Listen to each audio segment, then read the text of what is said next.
Hello everyone কি hello everyone, কেমন আছো তোমরা সকলে? আশা করছি খুব ভালো আছো, আর আমিও খুব ভালো আছি। তো এখন এক জায়গায় বেরোচ্ছি, দেখতে পাচ্ছ, যাচ্ছি হচ্ছে আমার ননদের বাড়ি।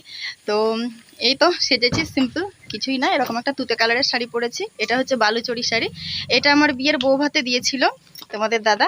আর এরকম একটা পিঙ্ক কালারের কাজ করা মানে বেনারসির ব্লাউজ, আর তার সাথে এই তো একটা লকেট পরেছি। আর যে সেদিন মেলা থেকে কানেরটা এনেছিলাম, সেই কানেরটা পরেছি। আর একটা যেমন তেমন টিপ পরে মানে যেমন তেমন করে একটু সেজেছি। আর আকাশে কি মেঘ করেছে দেখবে, এই দেখো, এইভাবে বোঝা যাচ্ছে না, দাঁড়াও দেখাচ্ছি কতটা মেঘ করেছে আকাশে। ওরে বাপরে, কত কি গো, হ্যাঁ মিক্সচার। এটার কালারটা তো ভালো লাগছে দেখতে, পিঙ্ক। খুলো খুলো খুলো দেখি কেমন আনলা, কি কোম্পানিটা? হ্যাঁ কমটন। কত দাম নিল? আজকে যাব ননদের বাড়ি। তোমরা তো সকলেই জানো, এর আগের ভিডিওতে বলেইছি। আর আমার ভাগ্নির শরীর খারাপ, সেই জন্যই যাব। তো আমার ননদ একটা মিক্সচার মেশিন নেবে অনেক দিন ধরেই বলছিল, তো সেই জন্য ওর জন্য একটা মিক্সচার মেশিন নিয়েই যাব আজকে। আর আমাদের মিক্সচার মেশিনটা না এত ফেসিলিটি নেই। আমরা এর আগে একটা কিনেছি মিক্সচার মেশিন আমাদের বাড়ির জন্য, ওইটা সিম্পল। আর এটা কিন্তু খুব সুন্দর, মেশিনটা দেখতেও খুব সুন্দর লাগছে, কালারটাও সুন্দর আর সিস্টেমগুলোও খুব সুন্দর।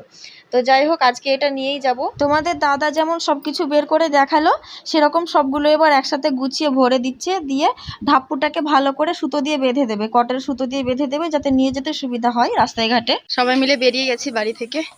আবার তোমরা ব্লগটা শেষ পর্যন্ত দেখতে থাকো, কিভাবে যাচ্ছি না যাচ্ছি, বৃষ্টি আদৌ আসছে কিনা, তোমাদের সাথে সবকিছু শেয়ার করব। তো চলো সঙ্গে থাকো, ব্লগটা অবশ্যই শেষ পর্যন্ত দেখতে থাকো। মিক্সিটা নিয়ে নিয়েছি, আর একটাই ব্যাগ হয়েছে, সমস্ত কিছু গুছিয়ে ব্যাগে ভরে নিয়েছি। মা কিভাবে রেডি হয়েছে তোমাদেরকে দেখিয়ে দিলাম, যে একটা জামদানি শাড়ি পরেছে ব্লু কালার, আর সোনা পাপাকে একটা লাল রঙের জামা পরিয়ে নিয়েছি। বাড়ির সামনে রাস্তার ধারে টোটোর জন্য দাঁড়িয়ে আছি, কখন টোটো আসবে তাই দেখা যাক। ব্যাগ তুলো, চলো। বেশিক্ষণ রাস্তার সামনে দাঁড়িয়ে থাকতে হয়নি, মোটামুটি ওই 5-6 মিনিট মতো দাঁড়িয়েছিলাম, তারপরে একটা টোটো পেয়ে গেছে। আর এই দেখো কি মেঘ করেছে আকাশে, আর জায়গাটা কত সুন্দর লাগছে দেখেছো? এটা হচ্ছে আমাদের এখানকার কূপ, কালীকূপ। আর বৃষ্টিও পড়তে শুরু করেছে, বড় বড় ফোঁটা। গাইস, আমরা এখন আছি স্টেশনে।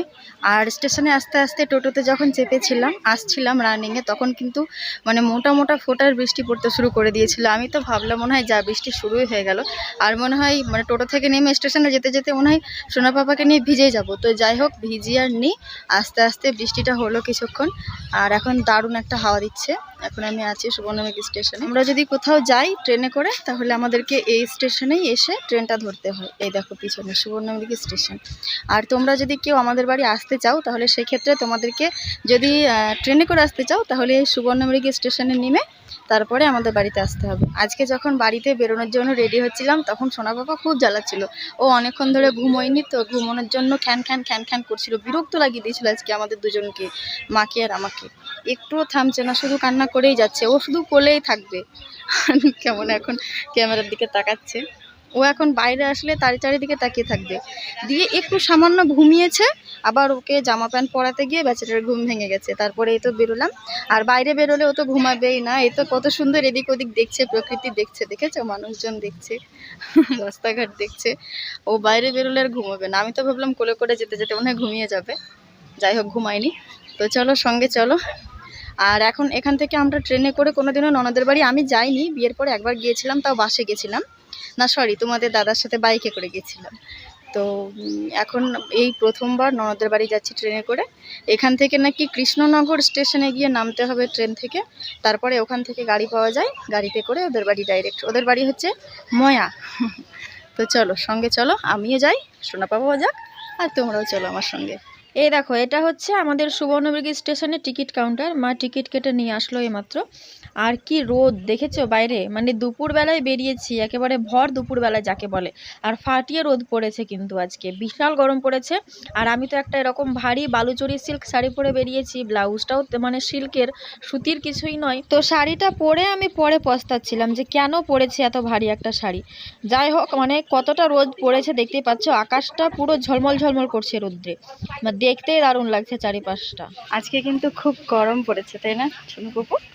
সোনা পাপা আজকে খুব গরম, বলো আন্টিদেরকে বলে দাও, আন্টি আজকে আমাদেরকে খুব গরম লাগছে, বলো সোনা পাপা।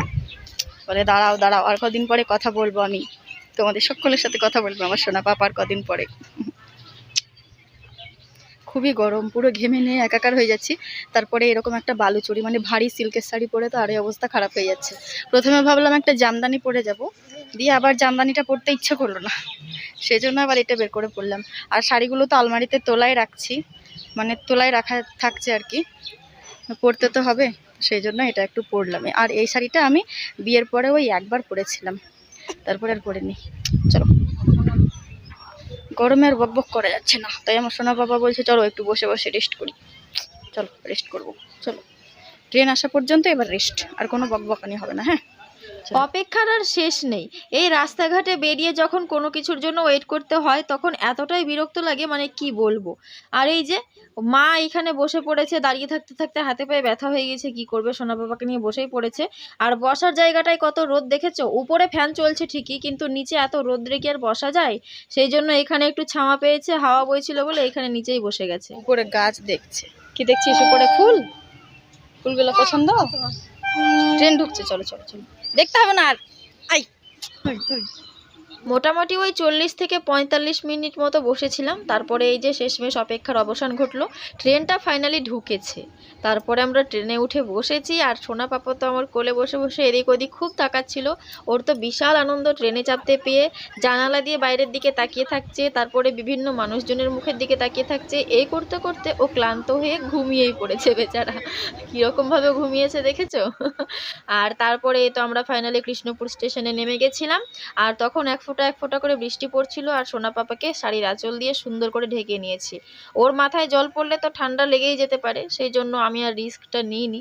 আর ওকে এমনভাবেই ঢেকেছিলাম যে ওর মুখটা পুরোটা ঢেকে গিয়েছিল। আর ও তো ঘুমিয়েছিল, সেই জন্য বিরক্ত বোধ করছিল না, জেগে থাকলে তো আঁচল টাচল তুলেই ফেলে দিত মনে হয়। আর আজকে সব থেকে মজার ব্যাপার কি হয়েছে জানো, এমনিতেই তো বারবার বৃষ্টি পড়তে শুরু করে দিচ্ছে, তারপরে আবার মায়ের জুতো ছিঁড়ে গেছে। মা বেচারা হাঁটতেই পারছিল না জুতো নিয়ে। ট্রেনে কোনো হকারও ভালো মতো মানে আসেনি, সেই জন্য ভাগ্নিদের জন্য কিছু নেওয়া হয়নি বলে মা আবার এই দোকানটা থেকে ক্যাডবেরি নেবে বলে দাঁড়িয়েছিল, তাও পাইনি।